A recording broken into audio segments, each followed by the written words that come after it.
Hi there, and welcome to this video by Scholar Hall Computing. In this video we're going to be going through a CodeRunner 2 mock exam. Just a reminder, you should already be familiar with the setup that you need on Eclipse. If you're not, then please Just a reminder that everyone who's doing this exam should already be familiar with the Eclipse setup that you're going to need. You need to create a new Java project and a new class, and a main within that to call your different methods that you're going to be creating. You should also be familiar with how you're going to be testing these and the things you need to do. If you're not familiar with this, then please visit one of my previous videos like Java built-in functions or user-defined methods, or even the CodeRunner 1 mock exam, where it shows you what you need to be typing in. But you do need to be familiar with that if you're going to be doing this exercise now. You may need a pen and paper to map out your thoughts. These are real questions that have been used before in a real CodeRunner exam, and we'll be going through them, and everything you need is already in the labs or as a separate document on Scholar Hall. The rules that apply in this will be the same rules that would apply in a real CodeRunner exam. You can pause the video when the question comes, and you can do your research on Scholar Hall or wherever you like in order to obtain your answer. So without further ado, let's get to this. So question 1. Write a method called character counter D that takes in two parameters, a character array and a character, and returns a short how many times the character appears in the array. If the input array is null or of length 0, the method should return -4. Use the following function prototype when writing the method. So just take the time to pause the video right now and have a go at this question. So this is the answer for question 1. We have a counter defined here of type short, and we were told in the question that if the input array is null or of length 0, the method should return -4, and that's what we've done right here, where if s is equal to null, i.e. the character array is null or the character array is empty, then we are returning -4, else we are using a for loop to traverse through this character array from index value 0 all the way to the length of the array, and we're incrementing by 1 each time. Our value of I is going from 0 to the end, and we're using that index value within this character array to check for our character C, and if that's present, then right here we're adding 1 to our counter of type short, and at the end of the full for loop we are returning that value. So that's how this is working right here. Hopefully you got that right, and if you did, we're going to be moving on to the next question now. Right, just before we go on to reading question 2, I'd just like to remind you that keep an eye on the time, because you don't want to be using excessive amounts of time on each question, because then that would be unrepresentative of the real exam. But just wanted to give you a quick reminder of that. But write a method called factorial D that takes in a short parameter and returns the factorial of that number as a short. If the input number is less than 0, -4 should be returned. Use the prototype given below. Whether you choose to use recursive methods or non-recursive methods is completely up to you. So give that a go, and I'll see you at the answer. Right, so our answer to question 2. I chose to use a recursive method because I've used a non-recursive method in a previous video, user-defined functions, if you want to have a look at that to see how that works. But this is relatively simple if you begin to understand it, but it can be complex to wrap your head around this bit, so I'll give that an explanation. But quickly, we are going to be returning n if our value of n is less than or equal to 1, else, and then when we get to this bit right here, we're going to be doing n multiplied by factorial call. So here's our recursion right here of n minus 1. Now what we need to do is it would be much better if we could actually write out n, we go multiplied by, and then we got our function of n minus 1, but what that'll be is effectively n minus 1, and then that's going to come down here. That value is going to be equal to n minus 1, and then it's going to be multiplied by n minus 2, but then that in itself is going to recurse around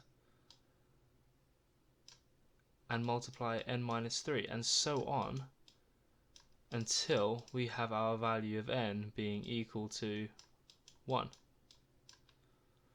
and it's going to stop there, and that is exactly what our factorial function should be. So this works perfectly. So just try and wrap your head around that and just work through it logically, and just keep going over and over through. Use a real value, that can work quite well too. So if you started with 4 and then fed in 3 back into the function, and then 2, and you just kept going through that, and then your return value val at the end is correct. So just have a think about that. If you got that answer, well done. And let's move on to the next question. Right, question 3. Write a method called how many digits after f that takes in a float parameter number and returns the number of digits after the decimal point as an integer. How many digits after f? 12.345678 should return 6. How many digits after f? 12.0 should return 0. Use the following function prototype. So give that a go and I'll see you with the answer. So here's the answer to the question. To my knowledge, there are two methods of solving this. There's one using a split function, and I'll put the syntax for that up on my website too. But for me, rather than having to remember the syntax behind the split function, this is far more comprehensive. Anyone who's seen the Java built-in functions video will be familiar with this already. So we are treating our string like an array. We're getting the index value of the decimal point, and we are getting the length of the string, and then we are using this to create a substring from the value after the decimal point to the end length. And then what we're getting is we are going to turn that substring into a value because we want to check. So in the question it says that 12.0 should return 0. In the same way 12.000 should return 0 and not 3. So we're going to get the value of that, check it against 0, and if it does equal 0, then we're just going to return 0. Otherwise, we're going to return x point val, which is the length of the string of that substring after the decimal point. So it's pretty comprehensive when you get to understand it. If you didn't understand it here, then do go to my Java built-in functions video. It's explained in a bit more depth there. But hopefully you got that right, or whichever method you used worked successfully. But let's move on to the next question. Right, so question 4. Write a method called days in a month D that takes in a short representing a month.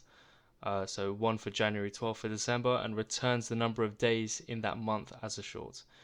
You assume the year is a leap year. If the input month is not valid, we should return -4, and we should use the function prototype below. It's pretty straightforward. We've done this example before, so have a go at that. So like I said, pretty straightforward. We're just using a switch case statement, and it is a leap year, so you just got to remember that when you do case 2 for February, it's 29, and that the default is -4. So you just got to remember that, just to read the question properly and just make sure that all those little details are filled out. Other than that, it is literally exactly the same as the previous examples that we've done, so that should have been an easy mark there. Let's move on to the next question. Right, question 5. Write a method called 5 decimal places that takes in a float parameter called number and returns a string which contains the number formatted to exactly 5 decimal places. So there are examples below, and you are to use the function prototype. So give that a go.